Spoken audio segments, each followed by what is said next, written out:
Hi, welcome to Ogre, Old Guy's Outdoor Review. I really like this tent. This is the OneTigris North Gaze. Hang on, wait guys. Hang on. We're facing south. I can't even see north. What the hell is this? I thought this is supposed to be the north gaze. This is a south gaze. Oh, we're doing it for the light, aren't we? Okay. This is the OneTigris North Gaze tent. Let's see, I have my phone over here so we can see the current price on Amazon is $229.98. Now, we did have some questions about cots and gear, so if you did decide to go for the bigger one, which is the Rock Fortress, then it's a little more. Looks like $269 or something like that. Oh, that's still the North Gaze. And then if you get the full set with the netting, so if you're camping in summer and it has a stove with it, then it's going to be $688.51. Now, admittedly, I've only used this tent once so far. The weather was horrible. We have some clips of that. Yeah, it was raining and hailing pretty much most of the time. I lived in my poncho when I was outside my tent. There was about a 20 or 30 minute window where I actually got to take off my wet and warm gear and actually enjoy the sun for a little bit. But today we're going to talk about the tent and we're going to talk about a stove. So when I got to the campsite, the first thing I did after setting up the tent was spray it down with some fire retardant spray. I know that the website says it's already fire retardant, but I'm the same guy that went to the hospital because a magic trick malfunctioned and my arm caught on fire, and I actually had pyrophobia for about 15 years. I wouldn't even get near a campfire. So the first thing I did was spray it down with some fire retardant just to be on the safe side. I even got an extra one of these, which is melted a little bit on the Velcro. And I even got some Kevlar wrapping for the stovepipe. The second thing I did was spray it down with some waterproofing. I know on the sites people are asking about waterproofing, and they said it's steep enough to where the water just runs off. But since I had the waterproofing, I thought I would use it anyway. And about 20 minutes after I sprayed it down with the waterproofing is when it started raining, so it's perfect timing. There's a little loop up there to hang some stuff. I hung my lantern and I added a piece of paracord to it so I'd have a little more room because it's just a little D-hook kind of thing, small one. So I put some paracord there so I could actually hang stuff up there. I hung my lantern and the stove got so hot that it broke my lantern. The other strap came off and this will no longer hold air. Still works, it'll still inflate a little bit, but it's not the same lantern it was, and because it got really hot up there. The reason it got really hot up there is because we were having a hell of a time starting a fire. Everything was soaked. It'd probably been raining for a month, and here in New Mexico we are not used to that kind of rain. So I had never really had the opportunity to start a fire with wet supplies. And also, the wood was soaked through. Some of the wood was literally sponge. You could stick your finger in it. And so we had trouble starting a fire the entire trip. And I had some wood in here. I just hoping to keep it dry. I like keeping it on the tarp there to keep it off the ground. Since this is a roadside camping setup, I'm thinking of getting one of those little firewood holder things to keep it stacked better and to give a little more room. So I had a couple pieces of wood in here. I was trying to get it started, and I finally said, forget about it, I'm done, I'm just gonna let the coals burn out. I roll over and it starts.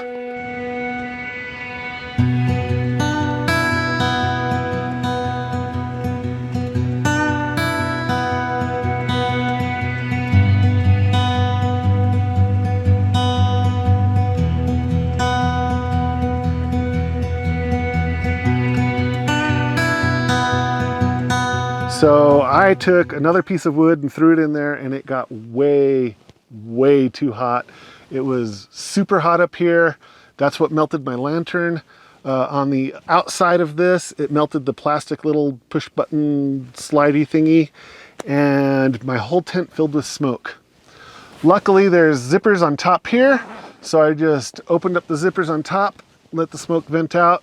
There's a couple little vent holes over here, so it wasn't too bad, but it was, you know, it was an experience. That's good to have these zippers up top and at the bottom. So you unzip the bottom one to make the canopy, and you can unzip the top one to vent extra smoke out if you need to, or to step through, because it's easier to grab the top from the inside, easier to grab the bottom from the outside. The poles here that are holding up the canopy, they do not come with a tent. So if you want to have an open space like this, you're going to have to buy those separately or find some sticks or something. Again, because I live in the desert, I opted to buy the poles, because where am I going to find a stick that's not going to poke me out here? Well, yeah, there's a tree behind me, but that's not always the case. I do like this tent. I did buy an extra one of these to be on the safe side. And I really, really like this tent. This is my first roadside camping tent. I've used roadside camping tents that are from other people, you know, that other people owned. And but this is my first one that I've actually owned myself. One drawback is this pole in the middle. Have you ever wondered why an 8-pound cat could take up an entire king-size bed? It's because I sleep right here in the middle. If this wasn't here, it would open up a lot of space. If you wanted to do some extra glamping, sleep side by side with your partner, then you could have like a bigger mattress here, a bigger cot, but this kind of gets in the way of everything. There's a cheaper tent that was sold at Walmart that we used for a couple years, and it came with this thing. And this pole wasn't quite the right size to fit in here as far as angle, but it has this Y at the end right here. And what's nice about it is it opens it up, and we were able to put a very large queen size mattress in here and sleep nicely without that tent didn't have the stove though. Now some people may be wondering, why is there no floor? There's no floor because of the stove. If you're using the stove, you're not going to want a floor here, because sparks may come out, catch dry brush on fire, and then catch your gear on fire, and it could be a big mess.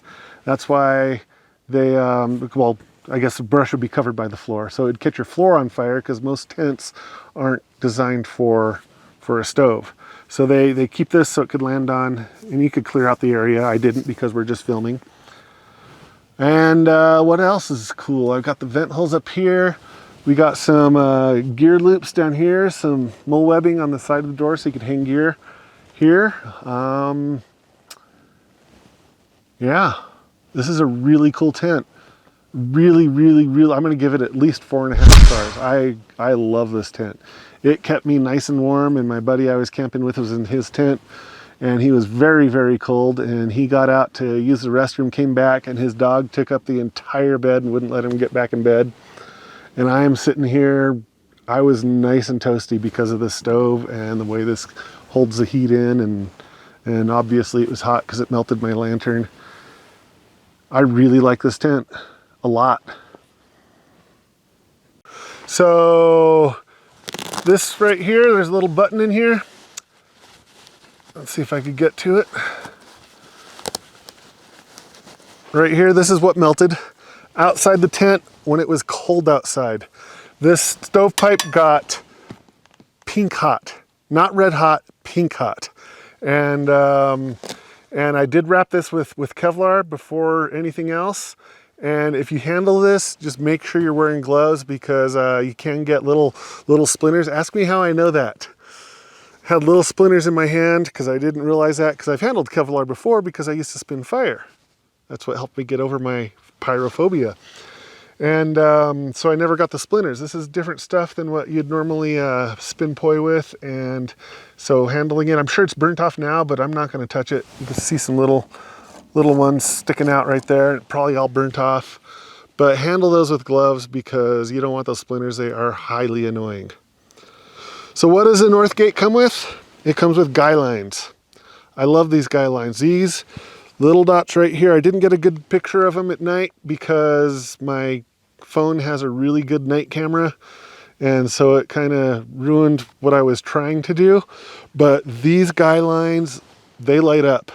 So it has the thick ones for around, has the thin ones for the canopy, and then you use the thick ones here because if this is closed, you're going to be using the thick ones. It comes with glow-in-the-dark tent stakes. These things, they charge up during the day, and then you see where they are at night. So there's virtually going to be no tripping over your guy lines and kicking your tent stakes. I did buy extras of these because I like having extras. And when I set it up camping, I had to use some different tent stakes because I didn't have all of these. They probably got lost last time I set it up, and unfortunately, so we're gonna have to go back and see if we can find them, bring the metal detector or something. But the glow in the dark, these were really, really nice. So I bought some extras. Again, it doesn't come with these poles here, so I do recommend getting them unless you're living in an area where you could easily find sticks. And boring the secondary cameraman here, he's sitting there yawning because I haven't made a joke in a while. Exactly. Gosh, other people's children. So yeah, now I lost my track. So these glow, so you're gonna see the straps where the guy lines attached to, you're gonna see the guy lines, you're gonna see where they hit the ground, and you're not gonna be tripping at night if you have a light. If you don't have a light, you're just gonna see these.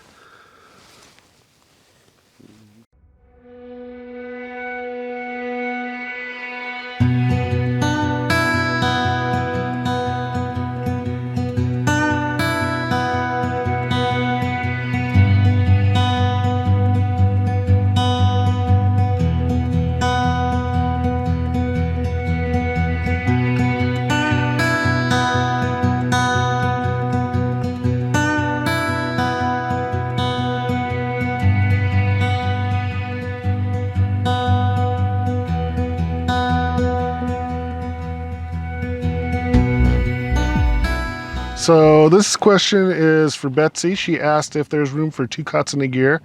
Now this is the setup I had. I used my second cot to keep my gear off the ground, but I'm assuming she means 2 cots, 2 people, and 2 people's worth of gear. So behind the stove is where I could put firewood, and again, if I got one of those little firewood racks, it could stack up nicely, and then leave room for gear. Probably don't want to get your gear too close to the stove though. There's plenty of room right here.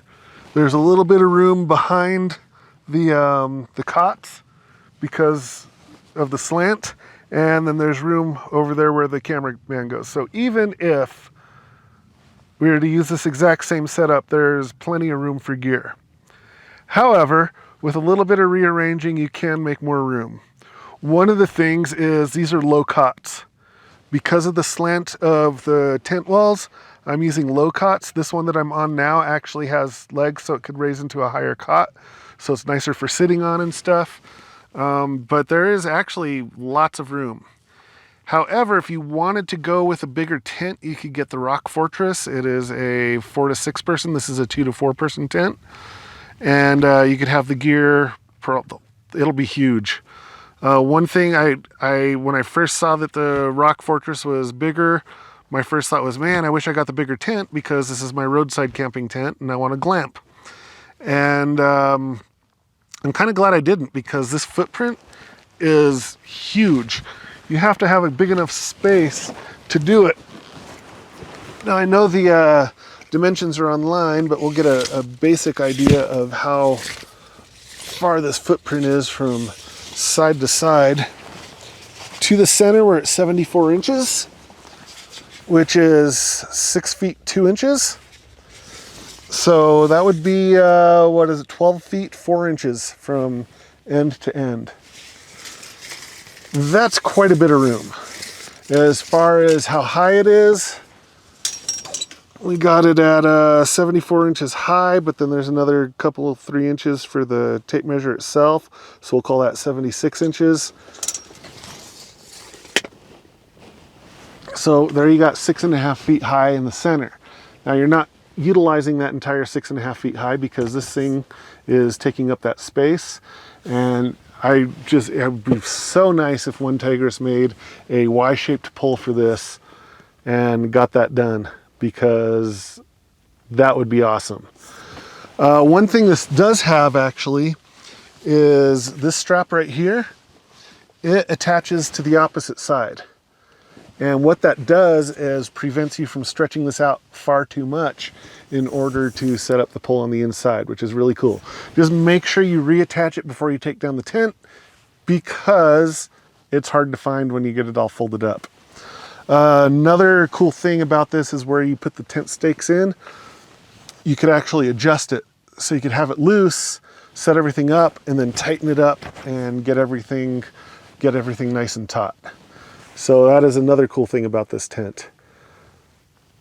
I don't really know anything I don't like about this tent. I love this tent. I really love this tent a lot. Yeah, so make sure you keep these zippers slightly closed when you're doing the canopy, just so it doesn't flop. This is a nice place to set your table and your chair out. A buddy of mine was saying, ooh, I should get one too, and we could put the canopies together and then kind of have a double tent. One thing that would really be nice is a door on the opposite side. I know when you have the netting in here to keep the bugs out in summer, you're not going to be able to utilize the other door on whichever side you choose, but it would be nice to, if you did have two people in the tent, I'm blocking, I wouldn't want to walk behind the stove when it's on, because that got super hot. It melted stuff. So the path would be in front of the stove. And so if I'm blocking here, if I moved over here to create more room for gear or something, then this person has to walk across me, walk across the gear. It'd be really nice if there was another door over here. And then if you got something like the Julka tent with the shower in it and stuff, then you could have that out back, this out front, have an easy, quick way. So yeah, once I get my Julka, there'll be another review. Stay tuned for our next video while we review the OneTigris cot and compare it to the other brand that I have that I can't think of the name of, and possibly even a cheap brand from forever ago and a more expensive brand from forever ago.